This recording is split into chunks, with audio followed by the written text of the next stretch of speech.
أعزائي المشاهدين، كما عودناكم في برنامجكم الأسبوعي أن نستضيف لكم خيرة من دولة الإمارات العربية المتحدة دكتور جاكو سميث من إمارة دبي. Good afternoon, doctor. Good afternoon, my friend.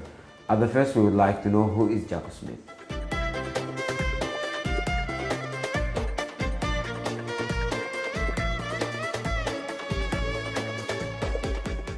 I mean, he's a simple man. You know, I think in life one has to make decisions, and one of the biggest one that my dad always said is, it doesn't matter where you go in life, you need to know where you come from, know who you are, and you have to keep your feet on the ground. And I've always used that within my business acumen as well, and try to lead from that perspective, that one doesn't get carried away with things that happen around us. You know, be a good human being, Right. especially in cities and cultures like this where you are a guest. Yeah. And yeah, do the right thing, because if you don't chase money, you do the right thing, money will always come. Follow. Things will always follow. So yeah, my philosophy is just doing the right thing, and things will work out well. So I think that's basically my DNA.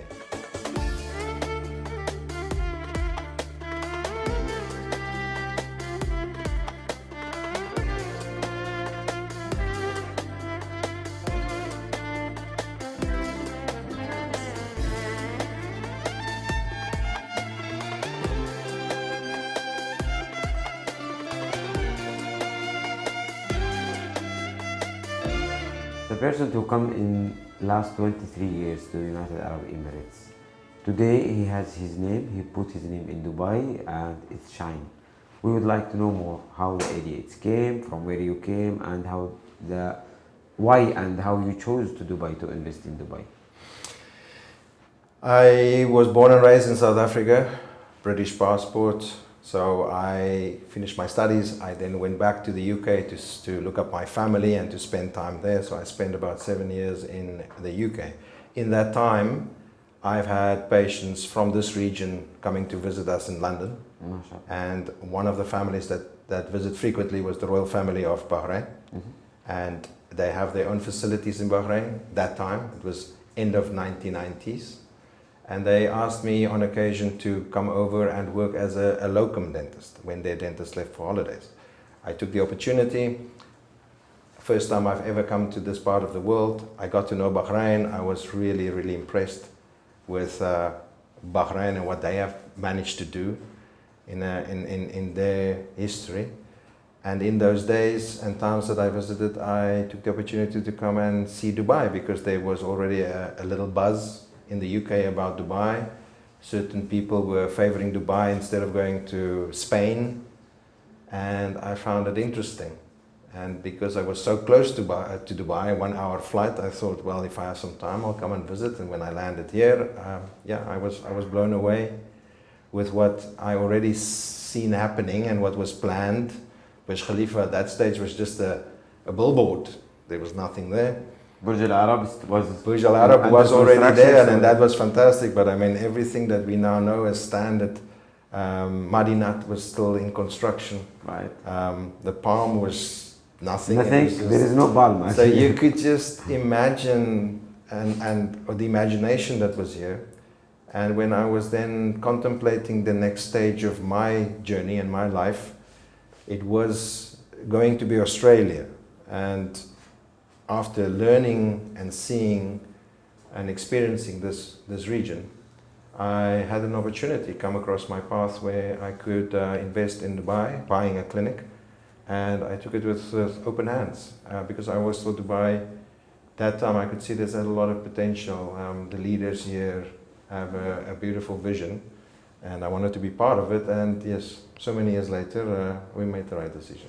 It was not gambling for you to move from a Europe side to, you can say, Middle East, GCC country, all that year it's a summer, we can say, desert. How it was for you? Many different nationality.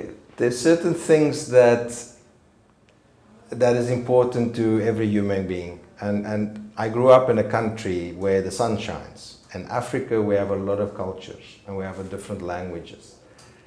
So for us, it was natural to be around different cultures.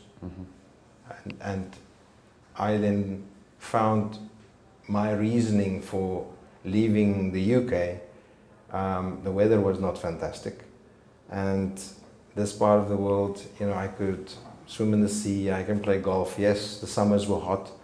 I loved the vibrancy of the cultures. I could see that this is a city or a place where a lot of things work together, when other countries they don't work together. And I mean, I want to be part of something like that. Yes, I think a lot of my friends and people thought it's a gamble. They saw Dubai as part of the Middle East, and they all have the history of Lebanon and the wars in Lebanon and everything that was going on, Iraq, and that's how people kind of assumed Dubai is. So when I told them I'm leaving and moving to Dubai, yes, I had a lot of friends say, am I crazy? But because I've been here, I've seen it, I couldn't explain to them what I know, and it was going to be an easy decision for me. So to this day, I think a lot of people probably still thought I was a crazy man, but they are following you. They have to admit it probably was not a bad decision. You are right in that time. Yeah. 25 years back, to start a dental clinic in United Arab Emirates, you was one of very few, I think, dental clinics in Jumeirah. In Jumeirah, yes. How you start a dental studio, or how it started the history of I was lucky in a way that I didn't have to physically start a clinic. One of the most established clinics at that time was called Dr. Peter Smith Dental Clinic. And he has been here, Australian gentleman, he's been here since the early 80s or late 70s, early 80s. Our trade license stems back from 1976.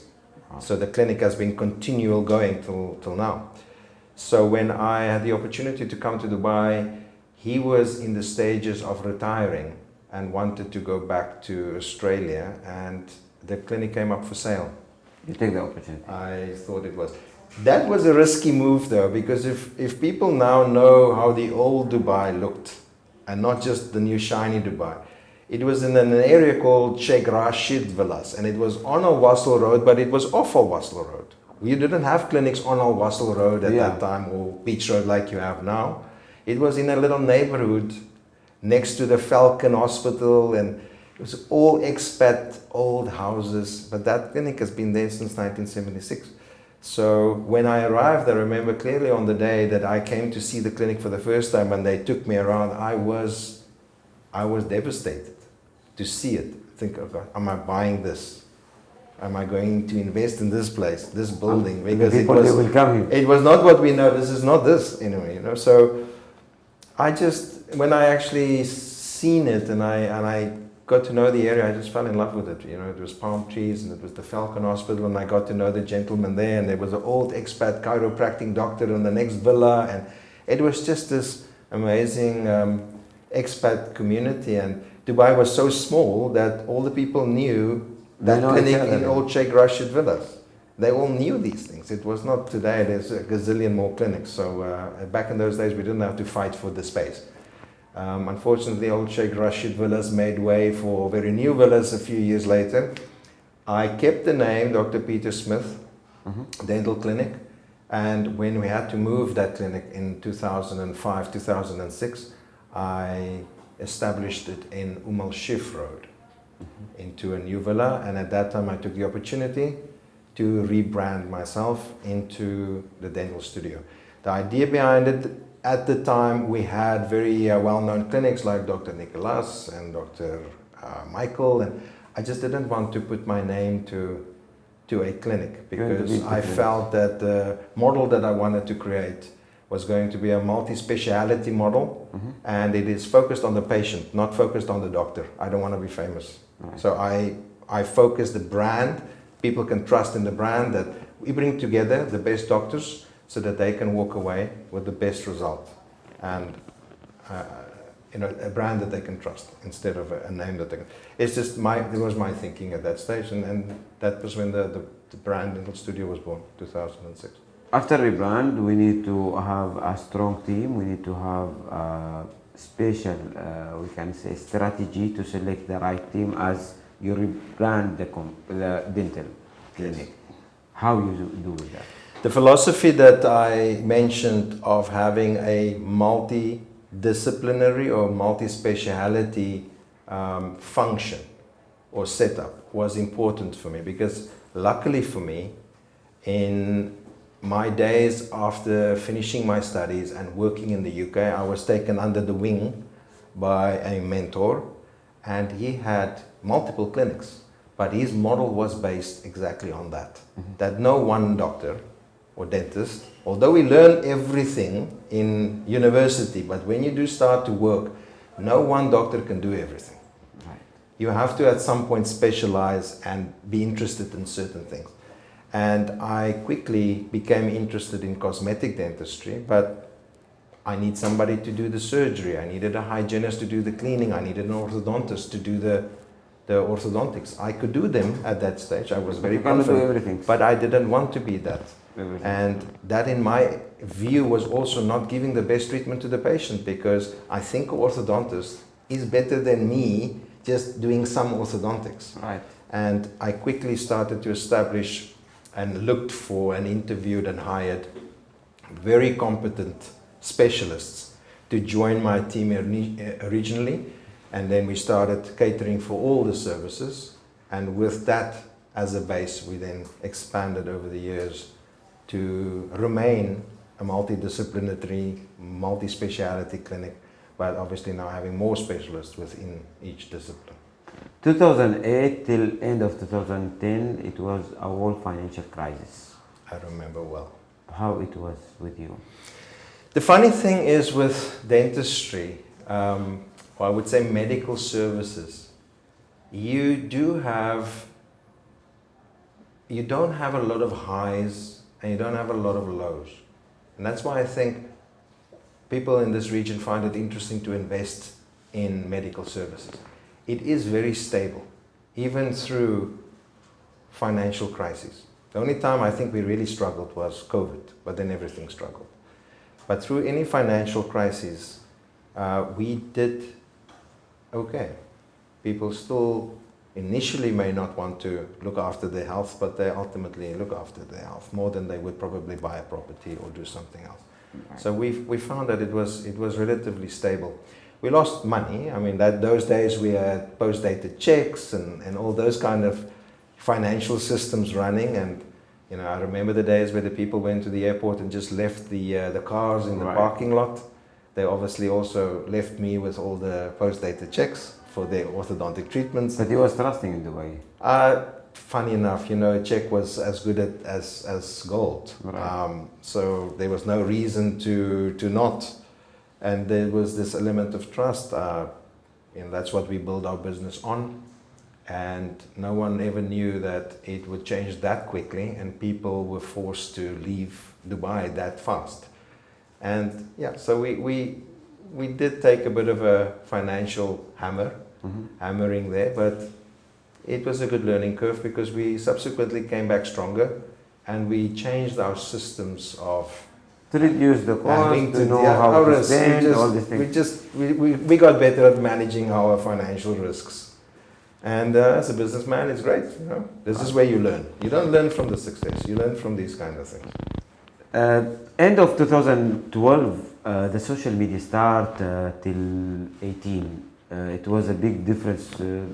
Social media started. People start to publish small videos, productions videos to talk about themselves, and who was not have that much word of mouth they need to show in their digital marketing and all these things. How he was working for that? I have to be honest with you. There's a place for marketing. There's a place for these kind of interviews and exposure. My industry, it is and will forever be word of mouth.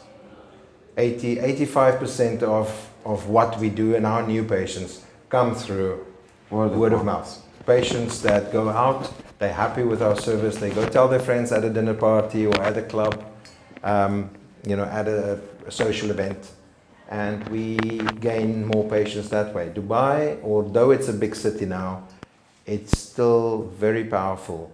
It's small in that way, people talk. And that's why I mentioned that reputation is crucial. So for us, we engage with the social marketing train, as you would like to put it, and we understand its value, but we have never allowed that to take over what's supposed to be the main idea, is to treat your clients well, treat your staff well, treat your clients well, do the right thing, and everything will work out at the end. So we have embraced it. We've used outside companies, and later I've learned it was better to bring everything in-house, because in order to capture the essence and the culture of your own business and really want to tell, you need people inside that feel and knows it, instead of an outside company that do this for 5 other dental clinics. And if I add, we talk about the team who work under you, how you training them, how you keep them updated with the technology, with the new equipment. Do you have any special?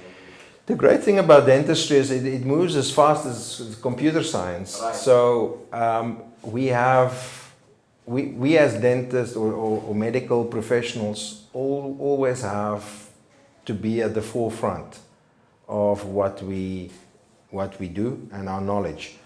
The opportunities to stay together within groups and look at certain publications that's specific to our industry. There's a lot of seminars and a lot of events happening, not just here, all over the world, that we go to, and we keep up with technology that way. And thank goodness for Dubai. Also, in initial times, it wasn't available here. We had to go overseas and do these things. But there's also businesses that started up in Dubai for postgraduate education and training and seminars, and they've managed to bring some very good world leaders and industry leaders to Dubai, so that we don't have to always leave and go to the UK or the US or other places. I think it's also an inherent thing. You know, if you as a human being want to be stagnant, that's when things end, you know. My belief is always that I will keep learning till I die. I will never stop learning. And that's not just in my industry, it's as a husband, as a father, as an employee, or employer. You have to constantly evolve and constantly stay and try and become a better human being. And you know, whatever avenue you take, is it business studies, if it's social studies, or just learning and your faith and beliefs, just always keep moving, never stand still. And yeah, if that is your philosophy, it rubs off. That is my philosophy. It's rubbed off on the people that work for me, because that is one of our DNA, is that we have to be at the forefront and we need to keep them. One of the leaders, and I think that's the way that I've managed to have our organization and the people that work here to have that same philosophy and keep moving with us. Many responsibility for that. Many responsibilities, yes. Doctor, if we talk about the challenge, if you see in the market or the development of markets after 2015, lots of dental clinics start to open, close, thousands of dental clinics, more than the supermarkets, more than the shops, more than the paper shop, you know.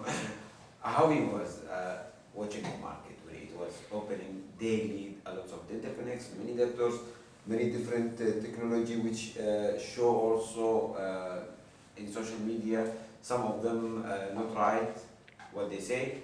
You come, many, you know, I don't know really exactly in your field, but there's many dental clinics which they give you some offers, but when you are there, you see something different. How you was working with that? It's always a supply and demand thing. Back when I started and I came to Dubai, I felt that everything was under control. Right, but after I don't think the leaders of Dubai also, although it was the vision, I don't think anybody could imagine the explosion that would happen in Dubai. To this day, people outside of Dubai cannot understand what's happened here. Even people living in Dubai as me for all these years wonder how all these apartments are going to be filled up. And it just keeps on going. The problem with my industry is that there used to be very firm regulation. You could not open a dental clinic in a side street. It had to be on one of the main streets, right? You did not get a license. And then we started getting licenses for side streets. You couldn't open a dental clinic next to another dental clinic or in close proximity to it. That changed. Now you can open a dental clinic right next to another dental clinic. And I think as the population grew, these are all new industries for a new, vibrant, coming up city, right? These are not 100, 200, 300-year-old systems like in London.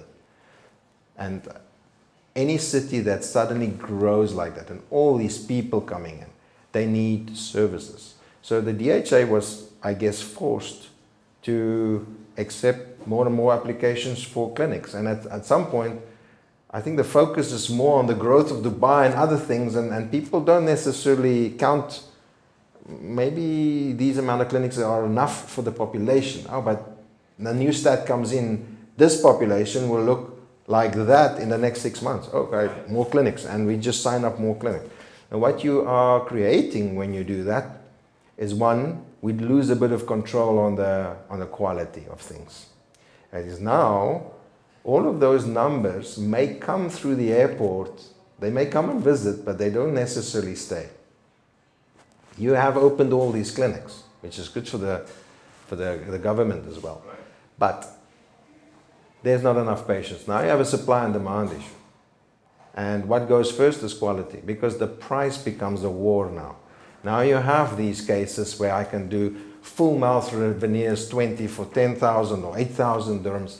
I know that my lab fees of using a very good lab that I am comfortable with using on my mother, the lab fee alone will cost me that much. How can I charge and make money from that? There is no way in my mind that that could be quality work. It's become lifestyle. Yes, and obviously that's the other thing, is that those demands have become so big.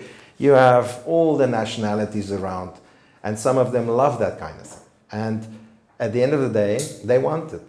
And instead of getting it from people like us with a massive reputation and all about quality, they start going to clinics like these, because now it's just a price thing. So unfortunately that has dented, I think, the reputation with us that's been here a long time. I know that is an issue. I think the government now is trying to hold that back. I hear rumors that they are now stopping or wanting to stop new applications for dental clinics and just keep the status quo. Because there's unfortunately also, through the ups and downs of the economy and COVID, a lot of these clinics that have failed and had to close.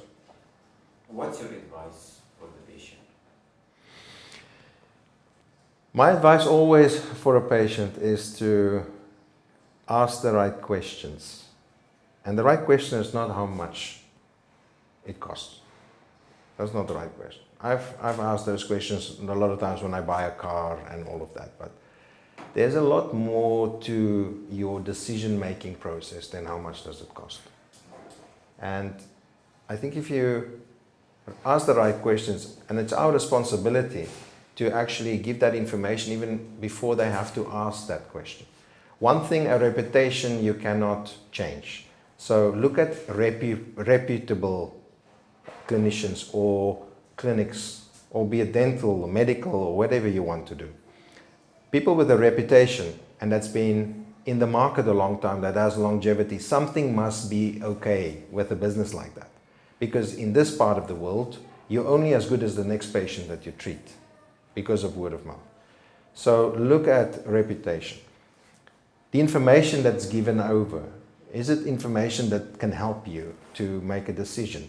And it's not a sale. So I like to give the information. When the patient comes to me, I tell him exactly what goes on. He expects that from me because he's paying me to do that examination.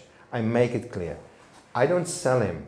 I give him information. It is his choice to do that. The more I can educate my client, the more I know he can make a informed decision. So that leads to an element of trust. In this business, it's all about trust. They have to build a trust. So our mechanism, our way of doing things, our methods, our marketing, and our reputation all comes together. We want people to find the trustworthiness in someone. Price can be negotiated, price can be decided, but it should not be your main factor. How you manage with COVID-19? I think we How all, it was with- I think we all can say we were blessed to Alhamdulillah. be in Dubai Thanks to Allah. through COVID, because I have had my family in South Africa, I have my family in the UK. We have multiple nationalities in our business, and they have their families all over the world. And I think we were very blessed, all of us, being in Dubai. The government has handled a very unique situation that no one had training on, I think superbly, superbly in Dubai, and that is kudos to them. It was fantastic leadership, and it didn't last, in essence, business-wise that long. Yes, we had to shut down. There was moments that we thought, well, that there goes the business, because if it remains shut, it's over. But we managed to open for emergencies. The government had emergency services open. We could actually go out as emergency workers and keep things going. And luckily for us, Dubai came back online relatively quick. And people here came back to normal life relatively quick and much sooner than other places in the world. So I think we were very lucky. How you are close to your employees or to the team who work under you? When I started a business, you don't learn to be a businessman. You don't learn. It's not you go to school. People say you can go to business school. I didn't go to business school. I went to dental school. You don't learn to be a businessman in dental school. You learn to be a dentist. I think it's a lot to do with personality, the type of person that you are. Now, I never thought that's important, but as I grew my business, the DNA of this business became my DNA in a way. It became the way that I would treat anybody, my mother, my brother, my friend, and to just be nice to people, just to respect people, just to build relationships with people. Just to be trustworthy, not lie. These are things that my dad installed in me. That became my business acumen. And I quickly realized that in Dubai, people want to be appreciated. It's not about the money. People want money, but we have grown tremendously with people coming to us for the same money. They just want this culture of inclusivity, this culture of this feeling that they get when they walk into our business, this culture of respect. We have relationships here, and we culture those, and we make them very important because there's a lot of nationalities. They want to feel good at work, and they will come for the same money. They just want to feel good at work because they spend a lot of time of their day there. So I coined that into what we call the culture of a business. The more I started reading about culture of business, the more I see that all the big organizations in the world are talking culture of business. It's not about the business anymore. It's the culture you create, the Googles of the world, the designs that they have and the table tennis and the place. It's all about culture. So we started making that a very important part of our business, the culture that we create here. Hence, thanks God, we are retaining a lot of people, most of our people, for a very long time. That is also important to our business because we don't want to have turnover. Turnover is not good for business, and it's not good for humans. I meet one of your employees in the elevator when I'm in my way to your office, and I asked him about you and about the clinic. What is answer, What you are giving his answer? Maybe in short is that they appreciate being here, that they love being here, and that they hopefully think I'm a good man. You know what his answer?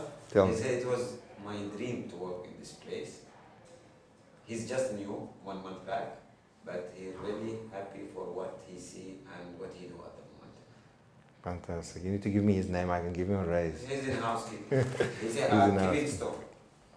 You see, the most important thing for speaking to a gentleman like that, he's in housekeeping. He is the guy that cleans my bathrooms. I have doctors here that makes a lot of money. And I treat my bathroom cleaner the same as that doctor. That is the philosophy that we have, because the bathroom needs to be clean. If you now go to the bathroom and it's not clean, you're going to think that my hands as your dentist is not clean. Same as in a restaurant. So the importance of everybody in my business is absolutely at the same level. And I've cultured that from the beginning. Although there's certain people have different functions, we all work for the greater good, which is the patient at the end of the day. Doesn't matter how small or how big your role is, it contributes to the overall journey, and you are as important for me as that man, this woman, and that person. And that is why I think people at that level are so appreciative, because they are not trodden down on, they are not looked down on, they are given a voice, they are able and be good at what they do, and it is appreciate what they do, because it is, in my view, put at the same level as the best doctor we have. Because ultimately, I want the circle to be complete, and it is very important to complete that circle. What the next? Where we can see dental studio next 5 years? Dental studio is growing fast. We have come to a realization as time goes on and markets change and the city is growing and opportunities arose, which was after 2020. A lot of clinics started closing down. We saw a moment that consolidation of clinics is in the air. Consolidation meaning that we are able to take this platform that we've created, the culture that we have created, the service that we give to Dubai, that we've also created and we nurture, to a bigger audience and a wider audience by expanding aggressively, but to keep everything the way it was in the original setup and give what we have to give to more people within the region. So we have gone from 1 clinic to 9 clinics in Dubai, about to be 10, about to be 13 clinics. We are in negotiation with 4 others. We have our partners in Abu Dhabi, and we are currently, I think, already on 6 or 7 clinics in Abu Dhabi. We're signing another clinic tomorrow in Ras Al Khaimah. We're going that way. So we're bringing the good news to other parts of the UAE. So in the next 5 years, yes, we hope to be in the region of 20 plus clinics. We're already the biggest platform, dental platform, but we want to see how far we can stretch that and bring what we have to offer to more and more people. Do you have a plan to go out of United Arab Emirates? I wish not. I'm not getting any younger. I think we as expatriates are only guests in the country. But with my diverse investments in the UAE, this is where my kids were born. This is where my kids grew up. This is the place that gave me life, financial life and work life balance. I'm very happy here. So no, I can't really see me leaving, other for maybe health reasons or some other reasons. But the way that we are currently growing and investing and planning forward, no, I can't see us exiting. I don't think I'll ever exit, even if I have to retire somewhere someday. I have property here. I don't think people that lived here so long can ever say, I take all my feet out of Dubai. They will either come back for holidays or they will remain here with a property or something here. I feel that. I think it's impossible to say bye to a place like this. It's a unique experience, and I've been privileged to be part of it. And we all are. You show me a city that does this in my lifetime. I've missed London growing, I missed New York growing, I missed Shanghai growing, so I was lucky to be in Dubai when that happened. It's not going to happen soon. How do you manage your personal time? Do you have a time for your family? I have to say, to bring you back to why I started the dental studio, why I went for the multidisciplinary model and having colleagues to help. The main focus, because my first son was born in 2004, realizing how important it is to be a father, I set up my business that way so that I have time for my kids. So I've been very blessed by God again to have the time free. As I was working, I had a lot of free time through the business that I spend with my kids. And yeah, unfortunately, that's not a blessing that everybody can say, because we have to work hard as, you know, as men and women. And I'm just very thankful that Dubai and my business and my profession gave me the time that I had with my kids. They're now growing up, but they will always remember the time that we spent together. Yeah. So the balance I have purposefully built into my business from day one. I didn't want to work to make money. I wanted to work to have time with my kids and my family. And money will take care of itself at the end of the day. As I said, you do the right thing, that will take care. If your focus is only money in life, a lot of things goes wrong. So my focus was not that. And now, yes, I even spend more time. My kids now go to school and university in the UK, so I go back and forth and see them and try to spend time before they marry and they have kids and, you know, all of that stuff. Hopefully we'll be seeing each other still then, but you don't know where they'll end up in the world. So yeah, looking forward to that. Behind your success, I'm sure there is many people who are closing to you. There was your backbone, there was your supporter. Can we know these people, and what's your message? My biggest backbone supporter is my wife. So without my wife, I don't think any of this would have happened. The doctors that are still with me from those times, they have my gratitude. And then I think, you have to say thank you to the leaders of Dubai. They have had a fantastic vision. We all have visions, but we don't actually bring it to life like this. And, you have a country with such diverse nationalities. And we've got so much trouble in the world with wars and hatred. This is the only place I've ever come across where all of these nationalities can live together. All religions live together. And it is amazing. I cannot explain it to people outside of there. But if you had to see Dubai as a business, a company, you have to look at the leader, the CEO, and his management team, right?